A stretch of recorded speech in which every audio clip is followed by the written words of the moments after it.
I actually think this film is good. But this film has a lot to say about toxic masculinity, as how men often make, maintain, and lose friends. Tim Robinson, Saturday Night Live alum, he's a main character of this film. His name is Craig. And right away, we can see how emotionally distant he is from his wife. His wife, Tammy, played by Kate Mara, is a cancer survivor, and you can tell from her sharing that Craig wasn't much help during her trying time.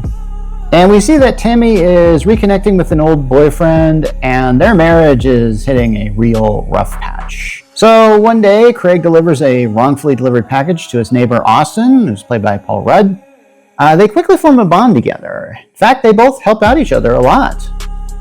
And then it just goes south. There's this time where Craig is hanging with Austin's friends, and they're doing some friendly boxing, and then Craig just really takes a cheap shot in the sparring match. And he tries to do this funny apology by washing his mouth out with soap. This is a really odd scene, and honestly it kind of shows that some men just don't relate really well to men or other people in general. And Craig is really depicted as this type of character. Now Craig does his best to try to make up with Austin, but it doesn't work. Then Craig loses his job, and worse yet, Tammy wants to separate.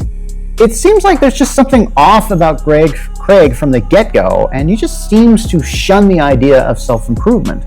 So I was actually surprised that he kept his job and marriage up this long. I'm not sure if this is one of those films where they just sort of pile up a lot of crap on our main character just for the sake of drama.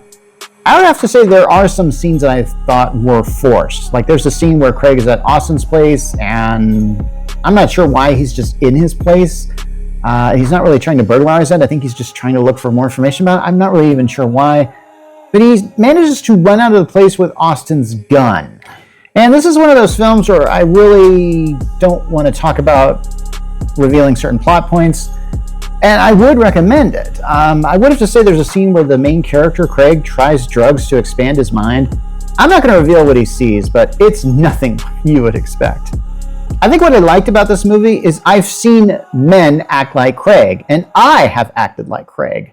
So anytime a film is relatable, that's always a good thing. So have you seen Friendship, the movie? Let me know what you think of it.